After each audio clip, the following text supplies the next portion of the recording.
She gave me her last kiss at a train station and reappeared years later sitting in the defendant's seat across from me.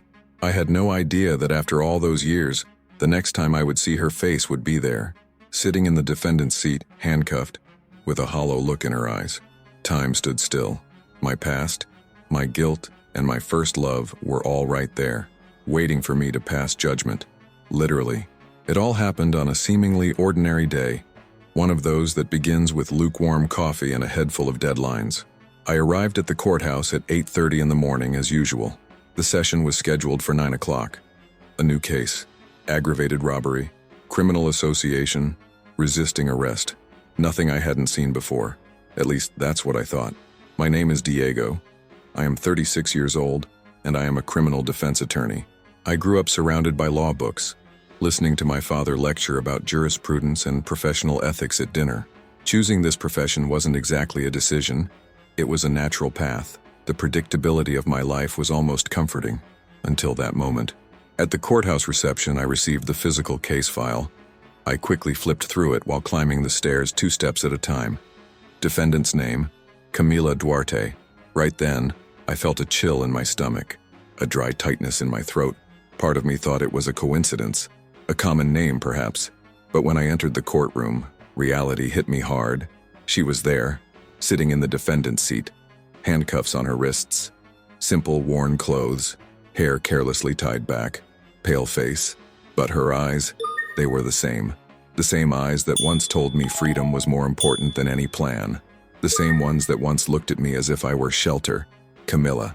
10 years had passed since the last time I saw her, since that kiss at the central subway station, since she told me she needed to find herself and disappeared.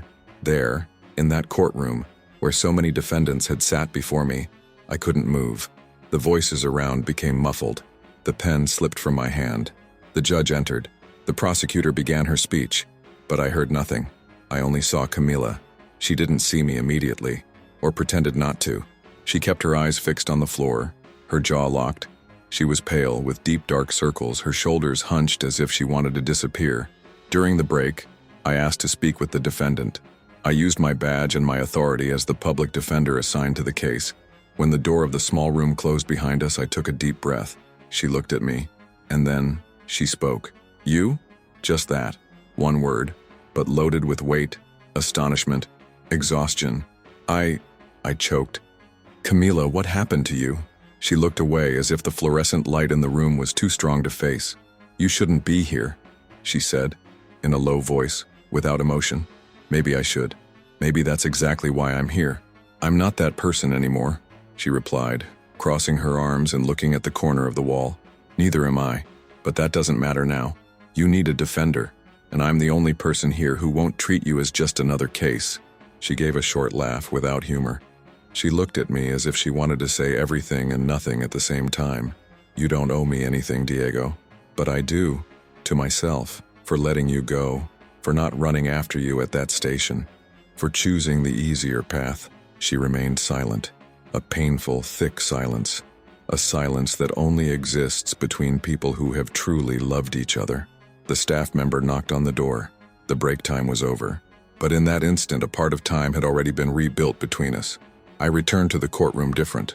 I was no longer just an attorney in another session. I was there in front of the woman who had left a hole in my chest, and who now, sitting in silence, needed to be heard, understood, and perhaps rescued. That morning, as the judge talked about the day's agenda, a single certainty passed through me. This story wasn't over yet. I met Camila in a place where people usually pass by too quickly to notice anything. The central subway station. It was around 7:43 in the morning. Every day, the same car, the same seat near the middle door. I liked to observe the movement. It was the only moment of my day when I didn't need to think, just exist. The first time I saw her, she was sitting cross-legged on the platform floor, leaning against a pillar, drawing something in a notebook. Camila had long, messy brown hair, wore loose, colorful clothes, large headphones, and had a curious look. She seemed to belong to another world, a world where time moved more slowly. On the second day, she was there again, and on the third, until in one of these silent encounters, she looked at me and smiled. I smiled back. It wasn't the kind of thing that happened to me. I had always been discreet, focused, I was studying law at one of the country's most traditional universities, lived with my parents, and was interning at a respected firm. My father, a renowned criminal lawyer, was already planning my career before I even knew if that's what I wanted. Camila became part of my routine. One day she got off at the same station as me. We walked side by side in silence to the exit. The next day she struck up a conversation. "You always seem so serious. Doesn't the world weigh on you?" I laughed, a bit embarrassed. "I think I don't have time to feel the weight." "That's a pity," she said. "Sometimes the weight is what makes us realize we're alive." And that's how it was. From quick conversations to coffee after class, then improvised dinners. She lived in a community studio in an alternative neighborhood of the city, where neighbors exchanged books on the sidewalk and windows had strings of colored lights. It was all the opposite of my life, quiet, rigid, organized, and still, she made me feel at home. Camila had something untamable about her. She talked about art, politics, spirituality, nature, free love. She was intense, sensitive, restless. She drew compulsively, painted walls, created children's characters, and transformed them into comic strips with philosophical themes. She was chaotic and charming. But over time, I began to notice some shadows. She would disappear for 2 or 3 days, without warning. Then she would show up again with deep, dark circles, thinner, more electric. She said she had gone to a retreat with friends, or that she had slept in an occupation downtown. One day, she arrived with an old, dirty coat, red eyes. She said everything was fine, but I noticed marks on her arms. I asked. She said she had fallen down the stairs at the hostel where she was temporarily staying. I didn't insist, and to this day I blame myself for that. On a Saturday night, we had arranged to attend a short film festival. I arrived on time. I waited on the sidewalk for almost an hour. No sign of her. I sent a message. Called. No response. The next day, she showed up at the usual cafe. She hugged me, cried, said she had a crisis, that she couldn't get out of bed, that the world sometimes became too heavy for her. "I'm sorry. I'm broken, Diego. You should run from this." "I don't want to run. I want to stay." She kissed me right there in the middle of the sidewalk. It was the first time I felt that what we were living was greater than any label. But it was also when I began to notice that she was slipping through my fingers. Camila started talking more frequently about disconnecting from everything, about how the system was oppressive, about the desire to disappear. She began to distance herself. She would go days without responding to me. She would vanish from social media. Sometimes I would find her lost in some corner of the city, drawing on the sidewalk or playing guitar in front of an alternative bar. One night we got off the subway together. We walked to the square where we used to meet. She was quiet. I sat next to her on the bench and waited for her to speak. After a few minutes, she took a deep breath and said, "I need to go away for a while, find myself again, alone. And us? We are beautiful, but I can't fit into that right now." She hugged me. She kissed me. A long, sad kiss like a wordless goodbye. Then she turned and left. I stayed there standing, watching her disappear among the buildings, and I never saw her again. The following week, I looked for her, at the studio, at cafes, at art fairs, at street events. Nobody knew. It was as if she had vanished from the map. Time passed, and with it, the pain turned into silence. I graduated. I joined my father's firm. I began to work in courts. I built a respected career, won awards, gave interviews, but somewhere inside me that night in the square still hurt, like a wound that never healed properly, until the day she reappeared, no longer colorful, no longer vibrant, but handcuffed and frightened. Camila Duarte, defendant for aggravated robbery, and ironically, sitting in front of the only man who might still see in her what not even she could see anymore. Camila didn't recognize me immediately, or pretended not to recognize me, which hurt more than if she had shouted my name. I sat in the defense chair with the case file in my hands, still somewhat in shock. My fingers were damp with sweat. The prosecutor was speaking, the judge was making notes, and I was just looking at her, at the details of the face I knew so well, at the trembling hands, at the way she bit the corner of her lip, a gesture she always made when she was nervous. During the first break, I asked to speak with the defendant. I used my function in the court as the appointed defender. No one thought it strange. They took us to a small room with beige walls, a square table, and 2 plastic chairs. As soon as the door closed, the silence seemed to expand. She said nothing. She just stared at me. Her face was thinner, her gaze more opaque, but there was still there, deep in her eyes, a spark of who she once was. "You're really here," she finally said. Her voice was a tired whisper. "I am, and I'm not going anywhere. You shouldn't get involved with me. Not anymore. Not now. Do you really think I would be capable of abandoning you here?" She looked away, took a deep breath. "You don't know who I've become, but I know who you are, and that's why I'm here." She maintained her silence, but at that moment, even without admitting it, something in her gave way, as if a wall had begun to crack. In the following days, I immersed myself in the case with everything I had. It was as if my entire career had led me to this moment. The case was delicate.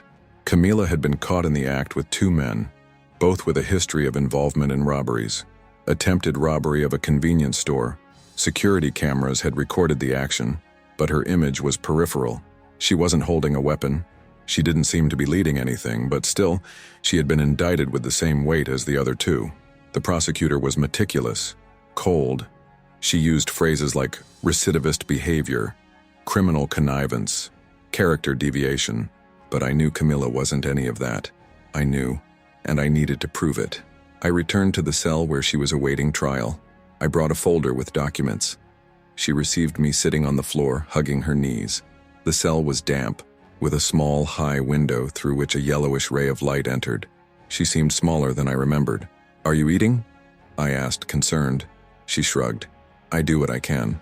Camila, I need you to trust me." "Why?" "Because I'm the only one who won't give up on you." She lowered her head. She remained silent for a time that seemed infinite, and then she began to speak. For the first time, she told me that after disappearing from my life, she wandered through small towns, lived in cultural occupations, joined art collectives, but also met dangerous people. One of them was Ivan, a manipulative, charismatic man who talked about revolution and freedom, but lived controlling everyone around him. He distanced her from her friends, from the studio, from her family, and finally from her own identity. I stopped signing my drawings. Then I stopped drawing. She said she didn't notice when she began to accept things she would have rejected before. A favor here, a hold this for me there. When she realized she was already in the car with two armed men, heading for a robbery. She said she wanted to leave, that she tried, but she was threatened. She screamed. She ran. Still, she was caught along with them. I knew it was wrong, Diego, but I no longer knew how to get out. As she spoke, tears streamed down. I wanted to cross those bars. I wanted to hold her hand, but I couldn't. And maybe it was better that way, because that pain was hers, and she needed to feel it in order to let it go afterward. When she finished, she looked at me with red but firm eyes. "Do you still want to defend me?" "Now more than ever." Camila nodded slowly. For the first time, without resistance. I began to build a line of defense based on coercion, emotional fragility, and the absence of direct participation.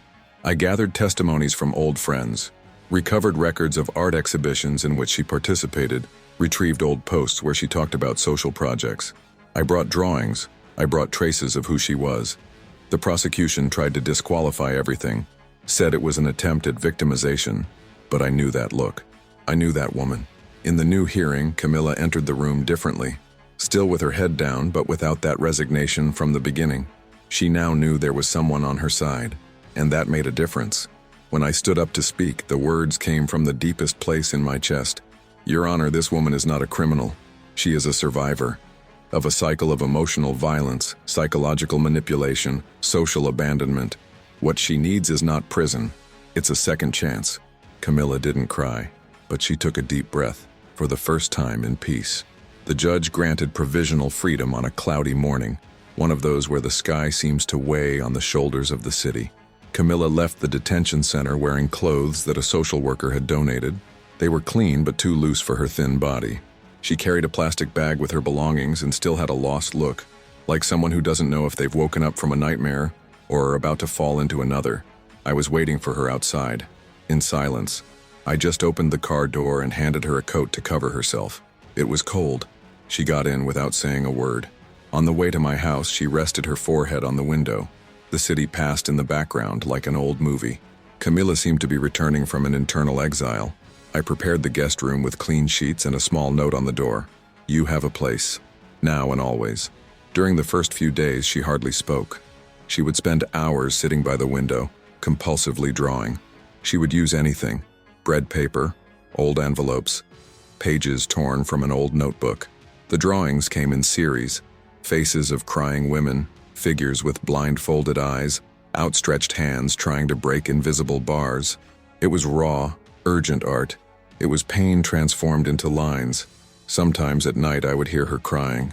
Other times I would find her sleeping seated, with her head fallen on her arm and a pencil still clutched between her fingers. In the third week, she called me to the living room and said, "Take me to the park?" It was the first complete sentence she had said to me since she left detention. We took a blanket, fruit, water. We sat on the grass, under a tree. Camila took off her shoes, stretched her legs, and took a deep breath as if the whole world could fit in that moment of sun filtered through leaves. "I still wake up startled," she confessed, "afraid of going back there, afraid of losing myself again. You've already come back. Now you just need to continue. And if I can't, then I'll wait for you, as long as it takes." She turned her face to me and smiled, a small, shy smile, but it was a start. The final hearing was scheduled for 2 weeks from then. Until then, we worked together on every detail. Camila helped me remember dates, names, episodes that could strengthen our defense. I saw her recovering, little by little, the autonomy she had lost.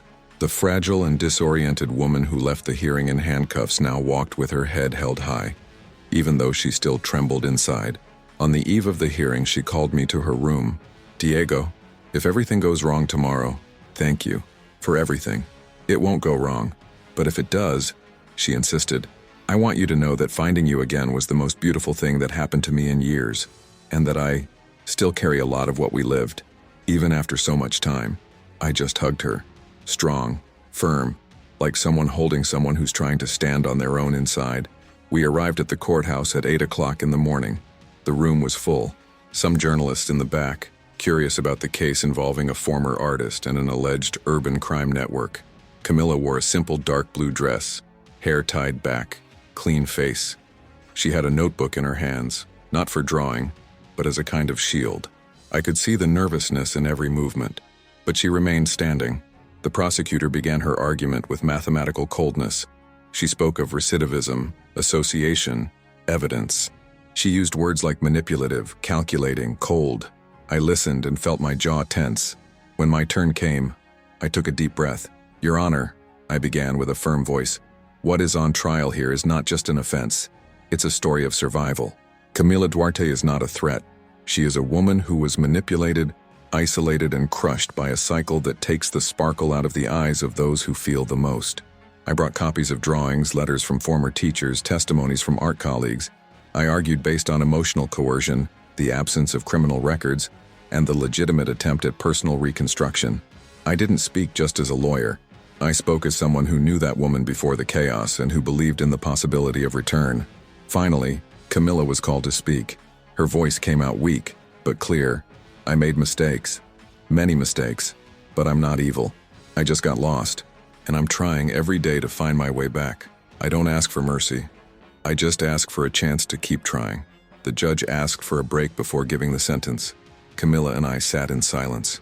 She held the notebook tightly, her knuckles white. Finally, we returned to the room. The judge repositioned himself in his chair. The prosecutor arranged her papers. I felt my heart beating so loud it seemed to echo. "Considering the evidence presented," he began, "the testimonies, the analysis of the defendant's conduct, and the context of psychological vulnerability, I declare Camila Duarte acquitted of the charges due to insufficient evidence and the proven presence of emotional coercion during the narrated facts." Camila brought her hands to her face. She was crying, silent, as always. I closed my eyes. I felt the weight of 1,000 days descend from my shoulders. On the way out, she hugged me tightly. For the first time in years, that hug was real, whole. "What happens now?" she asked, still trembling.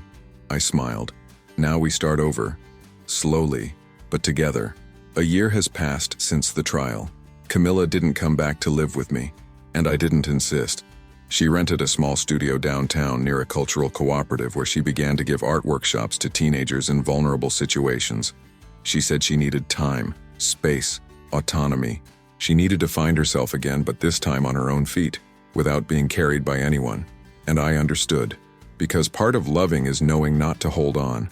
We see each other frequently. Sometimes we have lunch together in a square.